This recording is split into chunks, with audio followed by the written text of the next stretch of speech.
पूर्णमदः पूर्णमिदं पूर्णात् पूर्णमुदच्यते पूर्णस्य पूर्णमादाय पूर्णमेवावशिष्यते।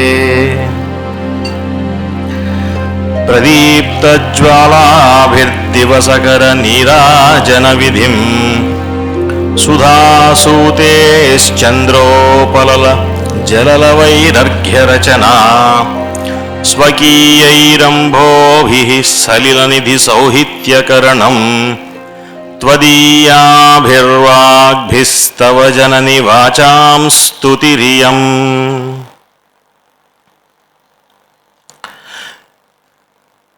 మహాశివరాత్రి పర్వదినాన వాసుదేవ మహాశివరాత్రి పర్వదినాన మనందరం మళ్ళీ ఒకసారి మాస్టర్ గారి గురుచరణ సమక్షంలో కలుసుకొని సత్కాలక్షేపం చేద్దాం. ఈ రోజున శివరాత్రి సందర్భంగా శివుణ్ణి గురించి కొద్దిగా ముచ్చటించుకుందాం. మాస్టర్ గారు మనం ఎంత ముచ్చట్లు చెప్పుకున్నా, ఎన్ని విశేషాల గురించి తర్కించుకున్నా, విశ్లేషించుకున్నా మాస్టర్ గారు మనకు పెట్టినటువంటి భిక్షే. అంటే మనం వారు చెప్పిన దాన్నే మరలా ఒప్పచెప్దాం అన్నమాట. అయితే సరిగ్గా ఒప్పచెప్పగలగటం మనకు వచ్చేంత వరకు ఇదే చేసుకుంటూ ఉండాలి. మాస్టర్ గారి మాటలనే మనం మళ్ళీ చర్విత చర్వణంగా చెప్పుకుంటూ ఉంటాం. మాస్టర్ గారు చెప్పిన మాటల్లో మన ప్రపంచం మొత్తంలో మానవాళిని కనుక చూసుకుంటే 3 రకాలుగా, అంటే 3 వర్గాలుగా ఉంటారు. మొదటి వర్గం వారు అంతా తమకే తెలుసని, ప్రపంచం మొత్తం పాడైపోతోందని, సో తమకు తెలిసినటువంటి తమదైన బాణీలో ప్రపంచాన్ని బాగు చేద్దాం, కొట్టైనా చంపైనా గద్దించైనా అన్నట్లుగా వారి పద్ధతి ఉంటుంది. అంటే మిగతా వాళ్ళు చెప్పేదాన్ని గురించి అసలు పట్టించుకోరు, మిగతా వాడి పట్ల అసలు ధ్యాస పెట్టరు. తమ అనుకున్నదే సరైనటువంటి మార్గం, ఆ మార్గంలో అందరినీ నడిపిద్దాం అని చెప్పేసి గట్టిగా లాక్కొని వెళ్తూ ఉంటారు. రెండో వర్గం వారు ఏం చేస్తుంటారంటే పక్కన వాడి కోసం కొద్దిగా సౌలభ్యం కల్పిస్తూ పక్కన వాడికి తమ చేతోటి సహాయం చేస్తూ ఉంటారు. అయితే చేద్దాం అనుకుంటారు, చేసే ప్రయత్నం కూడా చేస్తుంటారు. అయితే ఈ చేయడానికి ఒక ఆపరేటస్ కావాలి, ఒక మెకానిజం కావాలి. అంటే ఒక అడ్మినిస్ట్రేటివ్ సెటప్ కానీ, అంటే ఎవరికైనా సపోజ్ మనం రోడ్లు వేయాలి, పక్కన వాడికి సహాయం చేయాలంటే మన కోసం కాకుండా వాడి కోసం రోడ్డు వేయాలంటే దానికి కావాల్సిన సరంజామా అంతా ఉంటుంది, సరైనటువంటి మనుషులు నియమించాలి. అంటే ఈ విధంగా ఒక అడ్మినిస్ట్రేటివ్ మెకానిజం అన్నమాట. అంటే ఒక పరిపాలన నియంత్రణ కోసం కావాల్సినటువంటి సరంజామా అంతా తెచ్చుకొని రెమ్యూనరేషన్ కోసం, అంటే జీతానికి పనిచేస్తూ ఉంటారు ఈ రెండో వర్గం వారు. అంటే ప్రతిఫలాన్ని ఆపేక్షించి పక్కన వాడికి సాయం చేస్తారన్నమాట. పక్కన వాడికి సాయం చేస్తారు, కాకపోతే దాంట్లో వాళ్ళకి ప్రతిఫలం ఉంటుంది. మూడవ వర్గం వారు ఏంటంటే వీళ్ళు మొదటి వారి ఇద్దరికీ కూడాను పూర్తి విరుద్ధంగా ఎలాంటి ప్రతిఫలాన్ని ఆపేక్షించకుండా పక్కన వాడికి సాయం చేస్తారు. ఇట్లా ఈ 3 వర్గాల వారు ఎప్పుడు కూడా, అంటే సృష్టి అనాదిగా ఎప్పుడైతే భౌతిక సృష్టి మొదలై మానవాళి మన భూగోళం మీద అవతరించిందో అప్పటి నుంచి కూడాను ఈ 3 రకాల వర్గాల వారు ఉంటారు. సో రమారమి ఒక్కొక్కళ్ళు 3వ వంతు అనుకోవచ్చు. సో ఈ 3వ వంతు వారు ఇది ఎట్లా వచ్చింది ఇది అంటే ఇది పరిణామం వల్ల వచ్చినటువంటిది అనమాట. దీంట్లో చెప్పినటువంటి వర్గాల్లో మొదటి వర్గం వారిని ఆసురీ గుణములు ఉన్నవారు అంటాం అన్నమాట. అంటే రాక్షస గుణాలు ఉన్నవాళ్ళు అన్నమాట.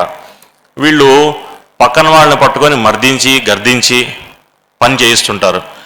ఈ రోజుల్లో చూసుకుంటే మనకు యుద్ధాలు రావడానికి కానీ, లేకపోతే తగాదాలు చిన్న లెవెల్లో చూసుకుంటే మన వీధుల్లో తగాదాలు రావడం దగ్గర నుంచి దేశాల మధ్య యుద్ధాలు వచ్చేంతటి వరకు ఈ ఆసురీ ప్రవృత్తులే కారణం అన్నమాట.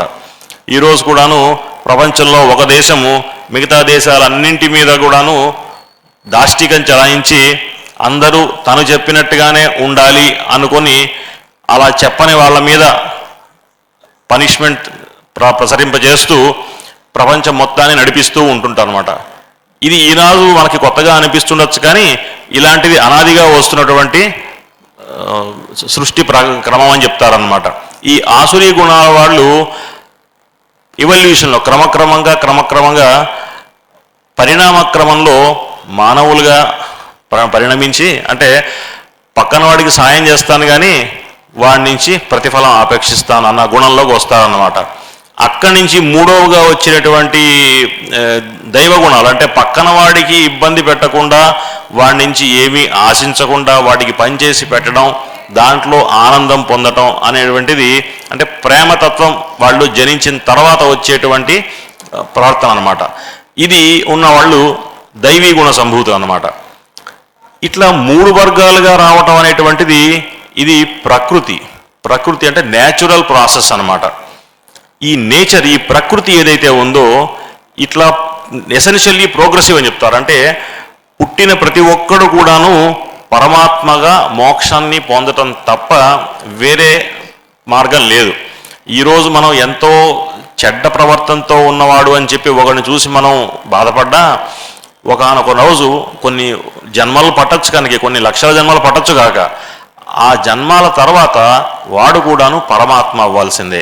అంటే మహాత్ముడైతాడు, తర్వాత పరమాత్మ. సో ఈ పరిణామం అనేటువంటిది ఎసెన్షియల్లీ ప్రోగ్రెసివ్గా ఉంటుంది అనమాట. అంటే తప్పనిసరి పరిస్థితుల్లో పురోగమిస్తున్నట్లుగా ఉంటుంది అనమాట, ముందుకు నడుస్తున్నట్లుగా ఉంటుంది. ఈ ముందుకు నడుస్తూ మనం వెనక ఉన్నటువంటి తక్కువ స్థాయి నుంచి, తక్కువ స్థితి నుంచి బెటర్ స్టేట్ అంటే మంచి స్థితిలోకి నడవటం అనేటువంటి గుణం ఏదైతే ఉందో, ఈ ప్రకృతి యొక్క గుణాన్ని శివము అంటారు. అందుకనే శివము అంటే శుభస్కరమైనటువంటిది, ప్రోగ్రెసివ్గా ఉన్నటువంటి నేచర్ అన్నమాట. ఈ శివతత్వాన్ని మనం చూసుకుంటే, మనం రుద్రాభిషేకం చేసుకుంటున్నప్పుడు కూడాను మొట్టమొదట మనం ఒక శ్లోకం చెప్పుకొని చేస్తాం. ఏమిటా శ్లోకం అంటే, దేహో దేవాలయో ప్రోక్తో జీవో దేవ సనాతన త్యజేద్ అజ్ఞాన నిర్మాల్యం సోహం భావేన పూజయేత్. ఇది మనం మన పూజ కానీ, అర్చన కానీ, న్యాసం కానీ ఏదైనా కూడాను భావించి చెయ్యాలి అని చెప్తారు. అంటే భావానికి ఎంతో ప్రాముఖ్యత ఉందన్నమాట. భావం ఎందుకు? మననం అంటారు. మంత్రం అంటే ఏమిటి? మననం చేసే కొద్దీ రక్షించేది మంత్రం. మననం దేంతో చేస్తాం? మనం మన భావంతోనే మననం చేస్తాం. ఈ భావము, మననం, ఆలోచన వీటన్నిటిని కలిపి మనకి మాస్టర్ గారు దీని గురించి కూడాను మనకి చెప్పించారనమాట. పవర్ ఆఫ్ థాట్ అనేది ఒక చాలా ప్రామినెంట్, చాలా ముఖ్యమైనటువంటి, మన జీవితంలో చాలా ఇంపార్టెంట్ అయినటువంటి ఒక ఐటమ్ అన్నమాట. అయితే మనం పూజ చేస్తున్నప్పుడు కూడాను ఈ పవర్ ఆఫ్ థాట్, ఆలోచన యొక్క కేంద్రీకరించడం కాకుండా నియంత్రించటం ద్వారా, ఆలోచన నిబద్ధీకరించడం ద్వారా మనం దాని యొక్క శక్తిని వినియోగించుకోగలుగుతాం మన పురోభివృద్ధి కోసం. ఎట్లా శక్తిని వినియోగిస్తాము? మనం కూర్చొని మనం ఏదైనా పూజ చేస్తున్నప్పుడు స్వామివారిని ఆవాహన చేస్తున్నామంటే మనం భావం ఎలా చేస్తాం? భావన స్వామివారు సాక్షాత్తు వచ్చేసి అక్కడ కూర్చున్నారు అనుకుంటాం. స్వామివారిని ఆవాహన చేసే ముందు మనం ఒక ప్రపోజల్ చేస్తాం, ఒక సంకల్పం చేస్తాం. ఏమని? తావత్వం యావత్ పూజావసానకం తావత్వం ప్రీతిభావేన బింబేస్మిన్ సన్నిధింకురు. అంటే స్వామి, నేను ముందు పెట్టుకున్నటువంటి ఈ చిన్న మీ రూపం ఏదైతే ఉందో, పూజ అయ్యేంతవరకు కూడాను దాంట్లోకి మీరు సాక్షాత్తు వచ్చి చేరండి అన్నట్లుగా భావిస్తాం అన్నమాట. అంటే ఎంత భావమున ఎవ్వరు తలచినా అంత మాత్రమే నీవు అన్నావు కదా. భావం చేసి మనం స్వామివారిని అక్కడ ఆవాహన చేస్తే తర్వాత మనం షోడశ ఉపచారాలు స్వామివారికి చేస్తాం. అంటే స్వామివారికి ఫస్ట్ పీఠం ఇస్తాము, ఆచమనం చేయిస్తాము, కాళ్ళు కడుక్కోవడానికి, నీళ్ళు కడుక్కోవడానికి పాద్యం ఇస్తాము, ఆచమనం ఇస్తాము. ఇలా ఇచ్చుకుంటూ స్నానం చేయించి, అంటే చేస్తున్నప్పుడు మొక్కుబడిగా చేయడం కాకుండా మనం సాక్షాత్తు స్వామివారు అక్కడ కూర్చున్నారు అని భావన చేస్తూ పూజ చేసుకోవడం వల్ల మనకేమవుతుందంటే మన భావ పరంపర పటిష్టమవుతుంది. మన ఆలోచన శక్తి, మన థాట్, పవర్ ఆఫ్ థాట్ అనేది అయితే ఉందో, అంటే మన సంకల్పాలన్నీ కూడాను సత్సంకల్పాలుగా, శివ సంకల్పాలుగా వస్తుంటాయి అన్నమాట. ఆ మనస్సులో శివ సంకల్పం ఎప్పుడైతే వస్తుందో మన చుట్టుపక్కల మన నుంచి వచ్చే సంకల్పాలు సాక్షాత్తు శివసంకల్పాలు కాబట్టి శుభస్కరంగా ఉంటాయన్నమాట. అయితే ఈ శివార్చన చేస్తున్నప్పుడు దేహో దేవాలయ ప్రోక్తం అన్నారు. అంటే దేహము దేవాలయము, దానిలో ఉన్నటువంటి జీవుడే సనాతనుడైనటువంటి దైవము. ఇది భావన చేసుకుంటూ ఇది మనసులో ప్రతిష్ఠించుకొని ముందుకు వెళ్ళాలి అంటే మొట్టమొదట దేహం గురించి ఆలోచించాలి. దేహం ఎలా వస్తుంది? మన భూమి మీద ఉన్న ఏవైతే ఖనిజాలు మినరల్స్ ఏవైతే ఉన్నాయో వాటి నుంచి మన తల్లి ద్వారా మన శరీరం అల్లుకోగా వచ్చినటువంటి గూడే ఇది. ఈ గూడు ఎక్కడి నుంచి వస్తుంది? భూమి నుంచే వస్తుంది. భూమి నుంచే వచ్చి మనం ఉన్నంతకాలం భూమిని అంటిపెట్టుకునే ఉండి మనం వెళ్ళాక మళ్ళీ భూమిలోనే లీనమైపోతుంది. అంటే మినరల్స్ మళ్ళీ ఎక్కడివక్కడికి సర్దుకుపోతాయి అన్నమాట. ఈ టెంపరీ ఫేజ్ మన జీవ పరిమాణం లైఫ్ స్పాన్ అనేది అనుకుంటామో మన స్పాన్లో ఈ మినరల్స్ అన్నీ కూడాను ఖనిజాలన్నీ ఒక గూడుగా ఏర్పడి అంటే చిన్న నీటి బుడగలాగా ఏర్పడి అయిపోగానే గౌక్కని వెళ్ళిపోతాయి అన్నమాట. ఈ భావన మనకి మనసులో ఎల్లప్పుడూ సర్వోపరి అన్నిటికంటే ముందుగా ఉంటూ ఉండాలన్నమాట. అంటే ఇది మనకి హైపోథికేటెడ్ స్టఫ్. అంటే మనకి ఎవరో అరువు తెచ్చుకున్నటువంటి అంటే వేరేవాడు మనం బ్యాంకులో ఏదైనా లోన్ తెచ్చుకుంటే స్టాక్స్ బ్యాంకుకు సంబంధించినవి ఎలాగైతే అతనే ముద్ర వేస్తాడో అలాగా మనం తెచ్చుకున్నటువంటి ఈ శరీరము మనది కాదు. ఇది అప్పు తెచ్చుకున్నది కాబట్టి దీన్ని చాలా జాగ్రత్తగా చూసుకొని మళ్ళీ ఒప్పచెప్పాలి వాపస్. ఆ భావం మనం మనసులో ఉంచుకున్నంత కాలం దాని పట్ల మనకి శ్రద్ధ వస్తుంది. ఈ శ్రద్ధ పెరగటం కోసం దేహం మీద ఇంకొకటి సొత్తు ఇది, ఈ సొత్తును జాగ్రత్తగా చూసుకోవాలి పరధనాన్ని అని శ్రద్ధ పెరగటానికి మనం చేసేటువంటి ఒకనొక రిచువల్ ఏమిటయా అంటే దేవాలయ దర్శనము. దేవాలయంలో దేవుడి కోసం వెళ్ళం. మనం దేవుడి కోసం వెళ్ళడం అనేటువంటిది ఒక చిన్న సాకుగా చెప్తారు. కానీ ఈ పద్ధతి మనల్ని తరిచి చూసుకొని మన దేహం మీద మనకి ఎటువంటి దృష్టి కలగాలో దాన్ని రూఢీపరుచుకోవడం కోసం మనం దేవాలయానికి వెళ్తాం. మన దేవాలయాలను చూస్తే కూడాను ఆగమ శాస్త్రం ప్రకారం కట్టిన దేవాలయాలు ఏవైతే ఉంటాయో అన్నింటిలో కూడాను మన దేహానికి దానికి సామ్యం ఉంటుంది. ఆలయానికి 7 ప్రాకారాలు ఉంటాయి. మనం కూడాను మనకి 7 శరీరాలు ఉంటాయి. మనకు సూక్ష్మ శరీరాలని 7 శరీరాలు ఉంటాయనంట. ఈ 7 శరీరాలు కూడాను మనకి ఎలాగైతే ఉంటాయో వాటిని మనం దేవాలయంలో న్యాసం చేసినట్లుగా 7 ప్రాకారాలతో ఉన్న దేవాలయం ఉంటుంది. దాంట్లో ఉన్నటువంటి శిఖరం మన శిఖరానికి మన తలకి ప్రతీక అన్నమాట. లోపల ఉన్నటువంటి మనం గర్భాలయంలోకి వెళ్తున్నప్పుడు చూసారా మీరు, వెళ్ళడానికి ఒక మార్గం ఉంటుంది, తిరిగి రావడానికి ఒక మార్గం ఉంటుంది. ఆ రెండు కూడాను మన నాసికాలు లాంటివి అనమాట. అంటే లోపలికి ఒకసారి ఇడా పెంగళ నాడులు అంటారు కదా, ఒక దానిలోంచి వెళ్ళి ఒక దానిలోంచి వచ్చేట్లుగా లోపలికి వెళ్ళేటప్పుడు మనం అక్కడ కొట్టేటువంటి గంట ఏదైతే ఉంటుందో మనకి ఆ గంట కొట్టిన తర్వాత దాన్ని కనుక ధ్యాస పెట్టి సరిగా మంచి గంటని వింటే దానిలోంచి వచ్చే నాదమే మనలో ప్రతిధ్వనించే నాదం అనమాట.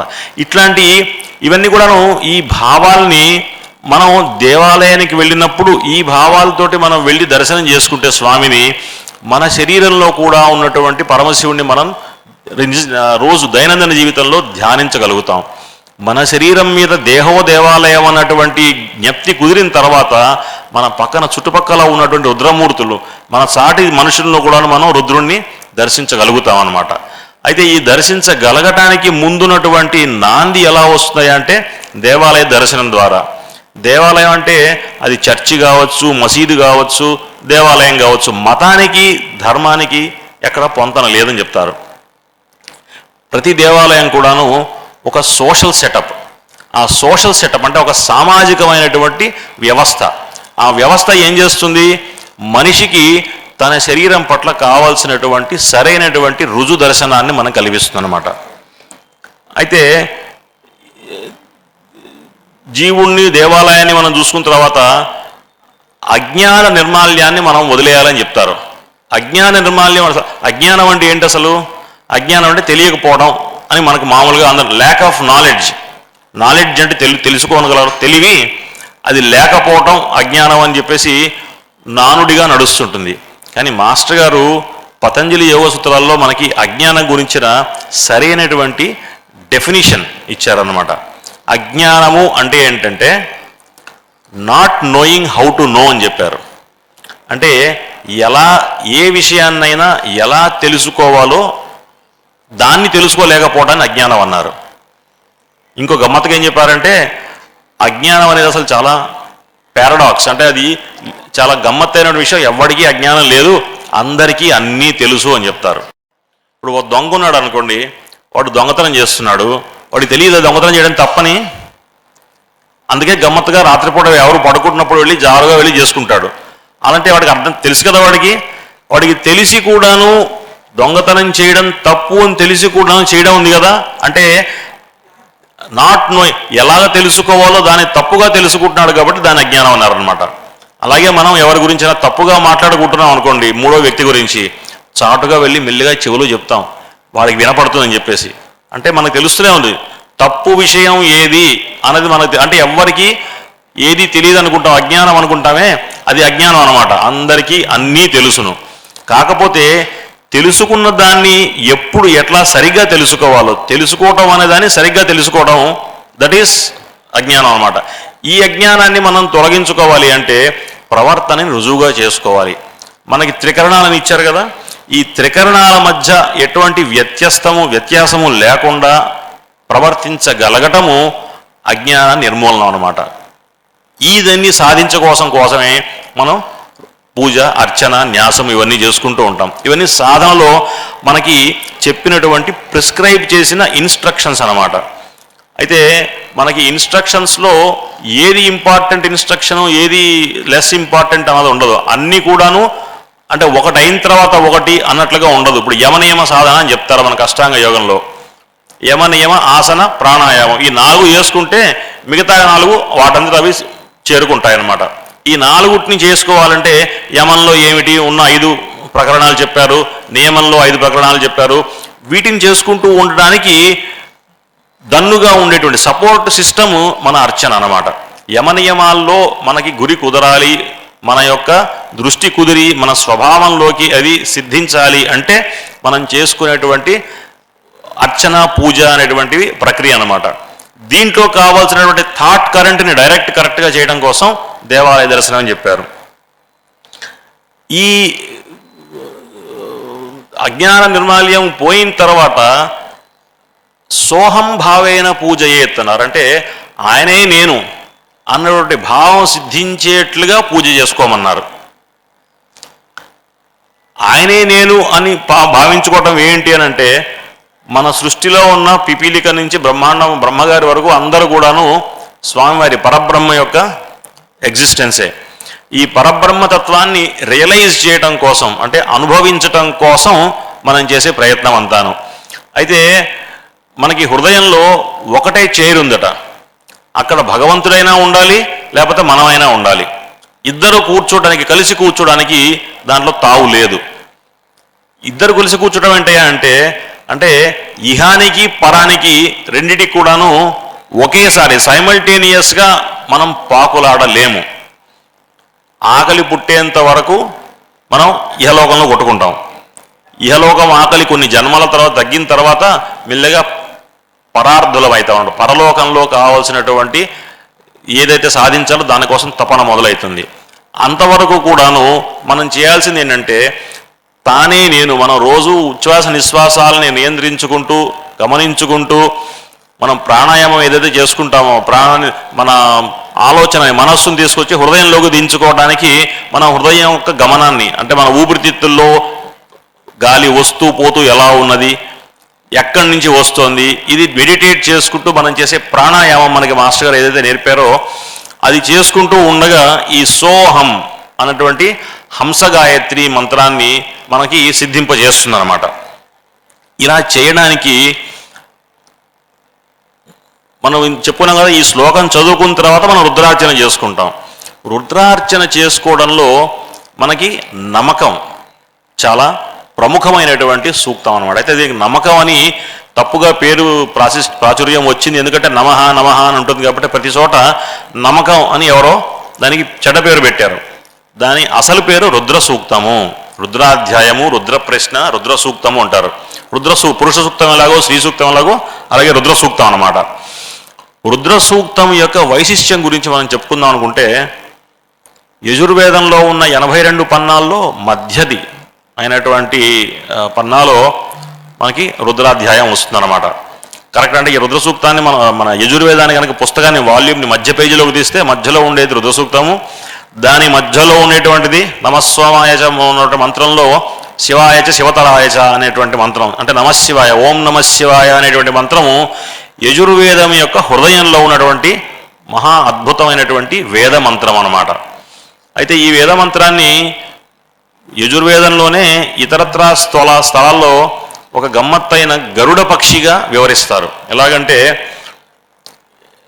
మనం మన యజుర్వేదం మొత్తాన్ని కనుక మధ్యలో తీస్తే 2 రెక్కలుగా కనుక ఊహించుకుంటే, భావించుకుంటే, ఈ 2 రెక్కలు కలిసినటువంటి గరుడ పక్షి, అంటే మధ్యలో ఉన్నటువంటి నమశివాయ అని ఏదైతే మహామంత్రం ఉందో అది ఈ యజుర్వేదాన్ని రెక్కలుగా కలిగినటువంటి గరుడ పక్షిలాగా వర్ణిస్తారన్నమాట.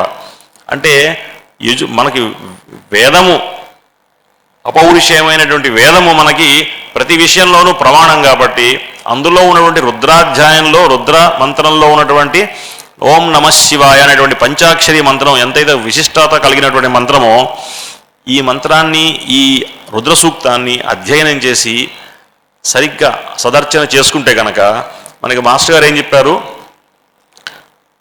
కర్మ సంచయాన్ని న్యూట్రలైజ్ చేసుకునేటువంటి శక్తి కలుగుతుంది. ఈ కర్మ సంచయాన్ని న్యూట్రలైజ్ చేసుకునే శక్తి గురించి మనం లోగడ కూడా ఒకసారి ముచ్చటించుకున్నాము. అంటే కర్మ అనేటువంటిది పోదు, దాని పట్ల మనకు ఉన్నటువంటి అవుట్లుక్ మారుతుంది. అంటే మన వైఖరి, మన దృష్టి మారుతుందన్నమాట. దృష్టి మారేసరికి అది మనకు ఇచ్చేటువంటి ఇబ్బందులు మృగ్యమైపోతాయన్నమాట. అయితే రుద్రాధ్యాయంలో ముఖ్యంగా థీమ్ ఏంటయ్యా అంటే, ఈ మంత్రం యొక్క థీమ్ ఏంటయ్యా అంటే, సృష్టిలోని ప్రతి అణువులో కూడాను రుద్రమూర్తిని దర్శనం చేయడం మనకి ఈ రుద్రాధ్యాయం నేర్పుతుందన్నమాట. దానివల్ల మనకు వచ్చేది ఏంటంటే, మనం ఇందాక 3వ వర్గం చెప్పుకున్నాం కదా, అసురీ గుణాలు కాకుండా, మానవ గుణాలు కాకుండా దైవీ గుణాలు మనలో పెంపొందించడానికి ఇది మనకి దోహదపడుతుంది. అంటే చుట్టుపక్కల ప్రతి ఒక్కళ్ళు కూడా మనం రుద్రుడిని కనుక ధ్యానం చేసి చూడగలిగితే మన బిహేవియర్ మారిపోతుంది, మన అవుట్లుక్ మారిపోతుంది, మన యొక్క నడవడి చాలా రుజువుగా అయిపోయి సాక్షాత్తు మనం కూడా రుద్రుడిలాగా ప్రవర్తించడం మొదలు పెడతాం. అంటే రుద్రానికి సాలోక్యము, సామీప్యమే కాకుండా సారూప్యం కూడా వస్తుందన్నమాట. మనం రుద్రాధ్యాయంలో ఉన్నటువంటి ఒక 2-3 మంత్రాల గురించి సమయాభావం వల్ల ముచ్చటించుకొని ఈనాటికి స్వస్తి చెప్పుకుందాం. విద్యం ధను కపర్దినో విశల్యో బాణవాగుం ఉత అనేషన్నశేషవ ఆభురస్య నిషంగధి. మనం చక్కగా చిన్నప్పటి నుంచి నేర్చుకున్నప్పటి నుంచి చదువుకుంటూ ఉంటాం, కానీ దీనివల్ల మనకు వచ్చేది ఏమిటి? రుద్రం చదువుకుంటే అంటే ఈ మంత్రం యొక్క అర్థంతో పాటు విశేషార్థం కనుక మనం మాస్టర్ గారి ద్వారా చెప్పింది వేదార్థం కనుక తెలుసుకుంటే మన భావ పరంపర ఈ ఫక్కీలో నడుస్తున్నమాట, ఈ పంథాలో నడుస్తుంది. ఈ పంథాలో నడవడం మూలంగా ఇందాక మనం చెప్పుకున్నటువంటి మన సాధనలో కావలసినటువంటి పరిణితి మనకు అందుతుందన్నమాట. కపర్ది అంటారు స్వామిని. కపర్ది అంటే జడలు, జుట్టు బాగా జడలుగా కట్టుకున్నటువంటి స్వామిని కపర్ది అంటారు. కపర్దము అంటే ఏంటంటే, వేదార్థం ఏంటంటే కపర్దానికి మనలో ఉన్నటువంటి సంకల్పాలు, మన సంకల్పాలు, మన ఆలోచనలు సరిగ్గా ఉండకపోవడం మూలంగా, మనం చిత్తవృత్తుల్లో చిక్కుకొని ఉండటం మూలంగా మన సంకల్పాలు చాలా ఫ్రివలస్, అంటే చాలా క్షుద్రములుగా ఉంటాయి, చిన్నవిగా ఉంటాయి అన్నమాట. అయితే సంకల్పాలు మంచివి కావచ్చు, అద్భుతమైన సంకల్పం కావచ్చు, శివ సంకల్పం కావచ్చు. మనకు సృష్టిలో ఉన్న ప్రతి చరాచర జగత్తులో ఉన్న ప్రతి జీవి చేసేటటువంటి సంకల్పాలు ఏవైతే ఉన్నాయో అన్నిటినీ చుట్టుకొని నెత్తిన పెట్టుకున్నటువంటి కపర్ది అనమాట ఆయన. సో ఉన్న సంకల్పాలన్నీ శివసంకల్పాలే, శివాజ్ఞ లేనిదే చీమైన కుట్టదని చెప్తారు కదా. అయితే శివ సంకల్పము మన పురోభివృద్ధికి సరిపడా మనల్ని దోహదపడిచేట్టుగా ఉన్నటువంటి సంకల్పాలు మనం చేయగలగటానికి మనకి కపర్ది గురించి మనం ధ్యానం చేయాలన్నమాట. అయితే సంకల్పాలు మనం శివుడికి వదిలేమనుకో, మనం ప్రతిసారి కూడాను అనన్యాశ్చింతయంతోమాం అన్నట్లుగా ప్రతి సంకల్పాన్ని మనం శివుడికి వదిలేస్తే గనక అప్పుడు మనకి కావాల్సింది మనకి సంకల్పం కలిగించి ఆయన మనల్ని దగ్గర నుండి నడిపిస్తాడు. మాస్టర్ గారు చెప్పారు కదా, కావాల్సింది వేరు, కోరుకునేది వేరు. కోరుకునేవి మనం తెచ్చుకొని కట్టుకున్నామంటే మనల్ని చుట్టుకొని మనల్ని పశువులుగా చేస్తాయన్నమాట. మనం పశువులుగా అయిపోయి నడిచే స్థితిలో మనల్ని ముందుకు తీసుకువెళ్ళడానికి కావాల్సిన పశుపతి మనల్ని నడిపించాలి అంటే మనం ఈ భావంతో రుద్రాధ్యాయాన్ని చదువుకోవాలన్నమాట. విద్యం ధను కపర్దినో విశల్యో బాణమాగమ్ముత. విశల్యము అంటే, శల్యములు అంటే ములుకులు అన్నమాట. స్వామి, నీ దగ్గర ఉన్నటువంటి బాణాలని మా వైపుకు దండించకుండా మా నుంచి పరాంగుఖంగా దాన్ని తిప్పేసి మా వైపు తగలకుండా నీ బాణాలని చూడు స్వామి. నీ అమ్ముల పొది ఏదైతే ఉందో బాణాలని పెట్టుకునే అమ్ముల పొది దాన్ని ఖాళీ చెయ్యి అంటున్నాడు. అంటే ఫిగరేటివ్గా అన్నమాట, ఒక శ్లేషతో చెప్తున్నారు. ఏమని? స్వామి, సంకల్పాలు మావి ఒకళ్ళకొకళ్ళు మనం కుట్టుకొని ములుకులుగా మేము ఒకళ్ళ పట్ల ఒకళ్ళను సంధించుకునే సంకల్పాలు మాలో ఏవి కలుగుతాయో వాటిల్ని ఒకళ్ళకొకళ్ళకి తగలకుండా పక్కకి తీసుకువెళ్ళిపో, అంటే మా సంకల్పాలని శుద్ధి చేయించు తండ్రి అని చెప్పేసి కోరుకుంటున్నారు అనమాట. ఆ తర్వాత అమ్ముల పొది ఖాళీ చేయడం అంటే సంకల్పాలన్నీ క్లీన్ అయిపోయిన తర్వాత, క్లెన్జింగ్ అయిపోయిన తర్వాత వచ్చేటువంటి నిశ్చల స్థితి ఏదైతే ఉంటుందో సమాధి, అది అమ్ముల పొదిని ఖాళీ చేయడం అంటే చెప్తారనమాట. మనం నెక్స్ట్ టైం చదువుకున్నప్పుడు ఈ మంత్రాన్ని చదువుకుంటుంటే ఈ భావం మనలోకి వస్తూ ఉంటుంది అన్నమాట. ఇదే ఇలా మా మంత్రార్థాన్ని చదువుకుంటూ మంత్రాన్ని మనం మననం చేసుకు ఉండటమే మన యొక్క అవుట్లుక్ను మన టార్గెట్ అన్నమాట. ప్రముంచధన్వనస్త్వం ఉభయోరాత్నియోజ్యాం యాశ్చతే హస్త ఇషవః పరాత భగవోవప అని ఇంకొక మంత్రం ఉంది. ప్రముంచ అంటే స్వామి విడువు, నీ యొక్క ధనువుని విడువు. ఎలా ధనువు అంటే ఎలా ఉందట? పైనుంచి కింది దాకా ధనువుకు రెండు పక్కల రెండు కొసల్లో కట్టిన అల్లెత్రాడు ఉంది కదా, ఈ అల్లెత్రాటిని వదులు చేసేసేయి. ఈ వదులు చేసేసి నీ దగ్గర ఉన్నటువంటి బాణాలని పక్కన పడేసేయి. మనకి రుద్రాధ్యాయంలో మొదట అంతా కూడాను శివధనువు గురించి ఎక్కువ మనకి ప్రసక్తి ఉంటుందన్నమాట. శివధనువు అంటే ఏంటంటే భూమధ్యం నుంచి మన కపాలం సహస్రారం మీదుగా వెళ్ళి మన వెనక చిన్న మెదడు మెడుల్లా అబ్లాంగేటా అని ఏదైతే అంటామో అక్కడి నుంచి వెన్నుముక ద్వారా కింది మూలాధారం దాకా వెళ్ళేటువంటి ఈ మార్గం ఏదైతే ఉందో దీన్ని శివధనువు అంటారు. అయితే ఈ శివధనువు గమ్మత్తుగా మన పుర్రె నుంచి వెళ్తుంటుంది. అందుకే శివుడు పుర్రె పట్టుకొని తిరుగుతాడని చెప్తాడు. అది శివధనువు అనమాట. పుర్రె పట్టుకొని తిరిగేటువంటి శివుడు ఈ అల్లెత్రాడు ఏదైతే ఉందో, అంటే ఊర్ధ్వలోకాలు అధోలోకాలు అని చెప్పుకుంటాం కదా, మనకి సహస్రారం దగ్గర ఉండేటువంటి ఒక అంచు, ధనువు యొక్క ఒక అంచు దైవీ గుణాలను చూపిస్తుంది. మూలాధారంలో ఉండేటువంటి రెండవ అంచు శివధనుస్సు యొక్క రెండవ అంచు ఆసురీ గుణాలని భూతగణాలని చూపిస్తుంది. అంటే వీటిన్నిటికీ మధ్య ఉన్నటువంటి అల్లెత్రాడు ఏదైతే ఉందో అది సంసారం అన్నమాట. అంటే ఈ రెండు గుణాల మధ్య మనలో ఎప్పుడు కూడాను మన సినిమాల్లో పాత్రలు చూపిస్తుంటారే అంతరాత్మ కూడా వస్తుంది బయటికి. మనం చేసే తప్పుల్ని మనకే చూపిస్తూ ఉంటుంది. ఆ మంచి చెడు అన్న వాటి మధ్య మనలో ఉండేటువంటి ఆ టసల్ ఫైటింగ్ ఏదైతే ఉందో, ఈ ఫైటింగ్ ఎప్పుడు టెన్షన్తో ఉంటుందన్నమాట. ఎప్పుడు, ఎందుకంటే మనం ఏదో పని చేస్తుంటాం, అది తప్పని తెలుసు కానీ చేయాలనిపిస్తుంటుంది. సో అంతరాత్మ చెప్తుంటుంది ఒరే చేయొద్దురా అని, కానీ చేయాలనిపిస్తుంటుంది. ఈ టసల్, ఈ జగడం ఏదైతే ఉందో ఇదే సంసారం అన్నమాట. ఈ సంసారం ఎప్పుడు ఉంటుంది? మనలో ఈ అల్లెత్రాడు బిగుతుగా ఉన్నప్పుడు సంసారం ఉంటుందన్నమాట. ఈ అల్లెత్రాటుని స్వామి వదిలేయవయ్యా, ఈ అల్లెత్రాటుని మమ్మల్ని వదిలించు, వదిలిస్తే గనక అప్పుడు నిశ్చల స్థితి కలుగుతుంది అన్నమాట. అదే ప్రార్థన. ఈ అమ్ములు ఏవైతే ఉన్నాయో ఇవి ఇంద్రియాలు అన్నమాట. ఈ ఇంద్రియాలు మనల్ని ఏం చేస్తాయి? పట్టుకొని పరిపరి విధాలు లాగేస్తూ ఉంటాయన్నమాట. వీటి నుంచి మనం మెల్లగా ఈ అమ్ముల్ని పట్టుకొని అవి వదిలించి శివుడి చేతిలో పెడితే గనక, శివుడి చేతిలో ఇంద్రియాలు ఉన్నంతకాలం మన 5 సెన్సెస్ చక్కగా పనిచేస్తాయి. ఆయన చేతిలోంచి తీసేస్తే మనం వస్తాం అన్నమాట. మనము ఆయన అయిపోవాలి అంటే సోహం భావైన పూజయత్ అనుకున్నాం కదా, అవడం కోసం స్వామివారిని మనం ఆశ్రయించాలి. హ్రస్వాయ చ వామనాయ చ బృహత్ నమో బృహతే చ వర్షీయసే చ. ఇలాంటి చిన్న చిన్న మంత్రాలతో మాస్టర్ గారు చాలా చక్కటి ఒక భావ పరంపర, వేద భావ పరంపర మనలో జాగృతం చేస్తారు.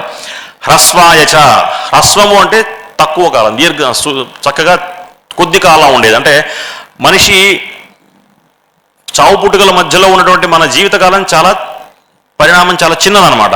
అంటే ఇది హ్రస్వమైనటువంటిది. హ్రస్వాయచ వామనాయచ, మన యొక్క శరీరం కూడాను చాలా చావు పుట్టుకల మధ్యలో ఉన్నటువంటి దేవుడు మన ఫిజికల్ మ్యాటర్ దిగి వచ్చిన తర్వాత హ్రస్వుడిగా వామనుడిగా ఉండిపోతాడు అనమాట.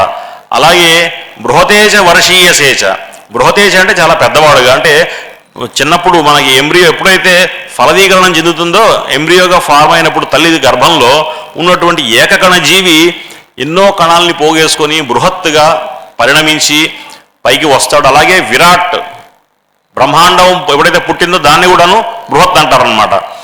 ప్రళయం వచ్చేటువంటి దాన్ని, చివరిలో వచ్చేటువంటి దాన్ని కూడా ఆయన కూడా రుద్రుడే. సో ఇవన్నిటిని కూడా ఈ ద్వంద్వాలుగా ఏవైతే కనిపిస్తున్నాయో వీటన్నిటిలో కూడా రుద్రుడు మమ్మల్ని కరుణించి, అంటే వీటిని మనం స్మరించుకున్నప్పుడల్లా ఈ ఆస్పెక్ట్స్ని మన థాట్స్లో, మన ఆలోచనల్లో మనం మెల్లిమెల్లిగా మననం చేసుకుంటూ ఉండాలన్నమాట. ఈ మంత్రాన్ని మనం అర్థం చేసుకున్న తర్వాత మరుసటిసారి మన రుద్రాధ్యాయం అనుష్ఠానం చేస్తున్నప్పుడు ఇవి జ్ఞప్తిగా వస్తూ ఉండటం ఉంది చూసారా, అది ఇంపార్టెంట్.